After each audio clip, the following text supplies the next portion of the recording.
ऐसे बहुत सारे लोग हैं जिनकी मैपिंग या लिंकिंग लास्ट एसआईआर से नहीं हो पाई है।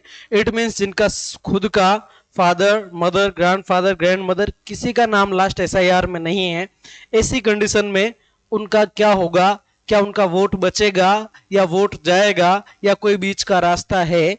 अगर बीच का रास्ता है तो वो रास्ता क्या है, क्या उसकी पूरी प्रक्रिया रहने वाली है, पूरी प्रोसेस क्या है, वो आज के इस वीडियो में जानेंगे। नमस्कार, मैं राधेश्याम जटिया और आपका हार्दिक स्वागत और अभिनंदन आपके अपने भैरव टेक ब्रदर सर के यूट्यूब चैनल पर।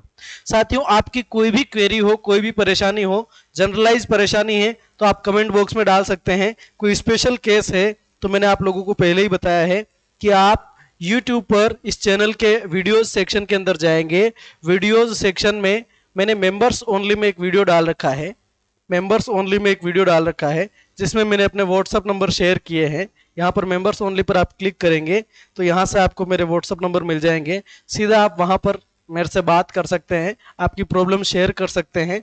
पूरी कोशिश रहेगी कि आपकी समस्या का समाधान निकले। बाकी आप चैनल को सब्सक्राइब तो करें ही, वीडियो को लाइक जरूर करें अगर आपकी मदद हो पाती है तो। ठीक है साथियों, तो इसके अंदर एसआईआर के अंदर हमने देखा, क्या देखा साथियों, वीडियो को शुरू करते हैं। सबसे पहले एक इन्यूमरेशन फॉर्म आएगा आपके पास 2 कॉपीज के अंदर। बीएलओ सर देके जाएंगे, ऑफलाइन आपको देके जाएंगे, फिजिकली हैंड ओवर करके जाएंगे आपको या आपकी फैमिली में से किसी भी एक मेंबर को। एक 5-7 दिन के गैप में वो वापस आएंगे, एक कॉपी वो लेके चले जाएंगे और एक आपके पास बच जाएगी। इस कॉपी में जो आपको डिटेल्स देनी है, कुछ डिटेल्स आपकी प्री प्रिंटेड आएगी, इसमें कुछ डिटेल्स आपकी प्री प्रिंटेड आएगी। आपको अपना फोटो पेस्ट करना है और आपकी करंट वोटर लिस्ट के अकॉर्डिंग फर्स्ट सेगमेंट में आपको अपनी डिटेल्स भरनी है। Father name, mother name, father's epic number, mother's epic number, Aadhaar card, date of birth, ये सारी डिटेल्स भरनी है। उसके बाद का एक कॉलम है जिसके अंदर 2 सेगमेंट हैं।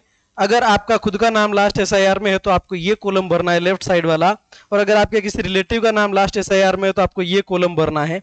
ठीक है, अब हम उस केस की बात कर रहे हैं कि लास्ट एसआईआर में किसी कैंडिडेट का सेल्फ खुद का नेम भी नहीं है, उसके फादर, मदर और ग्रैंड पेरेंट्स का भी किसी का भी नेम नहीं है।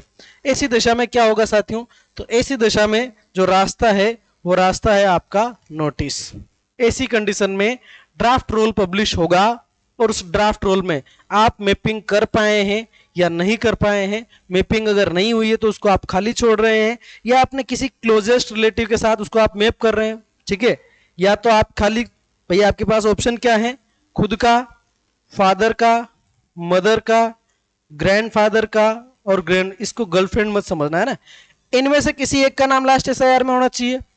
अब किसी का नहीं है और मान लीजिए उसने अपने अंकल से मैप कर दिया है, या छोटे दादाजी से मैप कर दिया है, या मैटरनल अंकल मामा से मैप कर दिया है, या नाना नानी से मैप कर दिया है। ऐसी दशा में इस मैपिंग को election commission of India valid नहीं मानेगा। ठीक है, तो आपको क्या होगा? नोटिस आएगा। या तो आप किसी अदर, इनके अलावा जो किसी भी रिलेटिव का नाम है उसका नाम भर के दे दीजिए, या आप खाली भर के दे दी, खाली ही छोड़ के दे दीजिए। ऐसी दशा में आपको क्या है? चुनाव आयोग नोटिस भेजेगा, है ना, इलेक्शन कमीशन ऑफ इंडिया आपको नोटिस भेजेगा। अब वो नोटिस किस किस को आएगा, किस किस कंडीशन में आएगा, तो आप यहाँ कुछ स्थितियां देख सकते हैं। ठीक है, कुछ स्थितियां देख सकते हैं। हम इन तीन की बात डिस्क्रिपेंसी में करेंगे। फिलहाल 2 चीजें देख लीजिए, जिसकी मैपिंग नहीं हुई है या जिसकी मैपिंग गलत हुई है। इन दोनों को नोटिस आएगा ही आएगा, गारंटेड। ये डिस्क्रिपेंसी में सोल्व हो जाएंगे, कोई इशू नहीं है। इस डिस्क्रिपेंसी के ऊपर भी मैं आपके लिए एक वीडियो लेकर के आऊंगा, विसंगतियों के लिए भी। लेकिन अब मान लीजिए कि आपको नोटिस आएगा, आपको नोटिस आएगा। ऐसी दशा में आप क्या कर सकते हैं? आपको कितने डॉक्यूमेंट दिखाने होंगे, कौन कौन से डॉक्यूमेंट दिखाने होंगे, और तब जाकर के जो आपका नाम है वो फाइनल रोल में आएगा। तो साथियों, यहां पर तो रही आपकी डॉक्यूमेंट्स की लिस्ट। यहां पर तो आपकी कौन सी लिस्ट है? उन डॉक्यूमेंट्स की लिस्ट है जिनको एसआईआर में एडमिसिबल माना है, इलेक्शन कमीशन ऑफ इंडिया जिनको वैलिडेट करता है। ठीक है, अब यहां पर मैपिंग नहीं हो पाने वाले वोटर 2 तरह के हो सकते हैं। नो मैपिंग वाले वोटर कितने तरह के हो सकते हैं साथियों? 2 तरह के हो सकते हैं। वो 2 तरह के वोटर कौन कौन से हो सकते हैं? देखिए, मैपिंग नहीं हो पाने वाले जो वोटर हैं वो 2 या 3 तरह के अपन इसके अंदर कह सकते हैं। वो 3 तरह के कौन कौन से हैं, मैं डेट दिखा देता हूं। नो मैपिंग वाले वोटर 3 तरह के हो सकते हैं। फर्स्ट वोटर्स वो हैं जो if born in India before 1st of July 1987, कि आपका birth 1st of July 1987 before in India, ठीक है। नो मैपिंग वाला, जिस वोटर की मैपिंग लास्ट एसआईआर से नहीं हो पाई है, वो वोटर अगर 1 जुलाई ऑफ 1987, इससे पहले का मतलब 1 जुलाई 1983 से पहले का मतलब 30 जून 1987 या इससे पहले अगर वोटर का जन्म इंडिया के अंदर हुआ है, तो ऐसी दशा में उस वोटर को उस जो नोटिस आएगा, उस नोटिस के जवाब में इनमें से कोई भी एक डॉक्यूमेंट दिखाना रहेगा। मैं यहां पर वो कैटेगरीज यहीं पर मेंशन कर देता हूं। पहला, born before in India, born before in India 1 July 1987।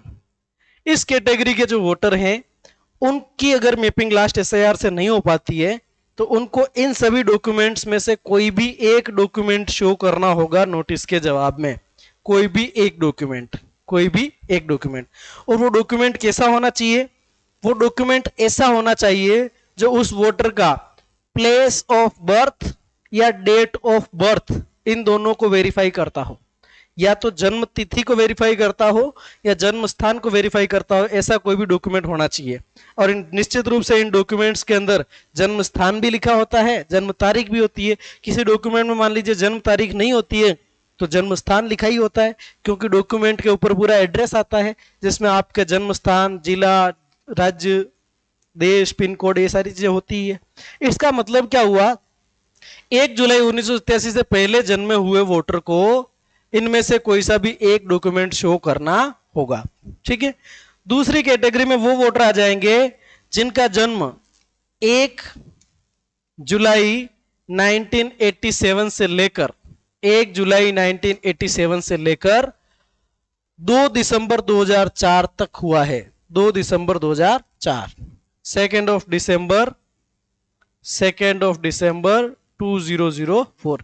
इसके बीच में अगर वोटर का जन्म हुआ है, तो उसको इनमें से कोई भी दो डॉक्यूमेंट्स दिखाने होंगे। यहां पर सिंगल डॉक्यूमेंट दिखाना है, यहां दो डॉक्यूमेंट दिखाने हैं। यहां एक डॉक्यूमेंट कौन सा दिखाना है? जिससे खुद वोटर का जन्म स्थान या जन्म तारीख प्रमाणित होती हो, ठीक है। यहां पर जो दो डॉक्यूमेंट दिखाने हैं वो कौन से दिखाने हैं साथियों? पहला, जिससे वोटर की खुद की जन्म तारीख या जन्म स्थान प्रूव होता हो।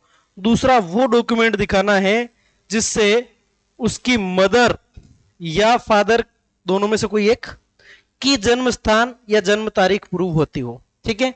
तीसरी कंडीशन बनती है साथियों हमारे साथ में, इन वोटर में से अगर कोई वोटर है जो बोर्न आफ्टर 2 दिसंबर 2004, जिसका जन्म 2 दिसंबर 2004 के बाद इंडिया में हुआ है और उसकी मैपिंग लास्ट एसआईआर से नहीं हो पाती है, in such case the elector should present any 3 documents from this list. इस लिस्ट में से कोई भी 3 डॉक्यूमेंट उसको दिखाने होंगे। पहला, जो खुद वोटर की जन्म तारीख या जन्म स्थान को प्रूव करे। दूसरा, जो वोटर के फादर की जन्म तारीख या जन्म स्थान को प्रूव करे। तीसरा, जो वोटर की मदर की जन्म तारीख या जन्म स्थान को प्रूव करे। ये है लीगल प्रोसीजर, ठीक है। प्रश्न नंबर 1, क्या सर इस दशा में जो वोटर है उसका आधार कार्ड वैलिड है? यस, आपका आधार कार्ड वैलिड है। सीरियल नंबर 12 पे आप देख सकते हैं, ठीक है। सर इस दशा में जो दो डॉक्यूमेंट चाहिए, अगर वोटर जो है एक अपना आधार ले जाए, एक पासपोर्ट ले जाए, चलेगा क्या? बिल्कुल चलेगा। इनमें से कोई भी 13 डॉक्यूमेंट में से कोई से भी 1, 2 या 3 डॉक्यूमेंट आपको ले जाने हैं। पहले केस में जिससे वोटर का जन्म स्थान या जन्म तारीख प्रूव होती हो। दूसरे केस में वोटर का और मदर और फादर दोनों में से किसी एक का जन्म तारीख जन्म स्थान प्रूव होता हो। तीसरे केस में वोटर का भी, मदर का भी और फादर का भी। और इनमें से किसी भी केस में अगर वोटर के फादर या मदर में से कोई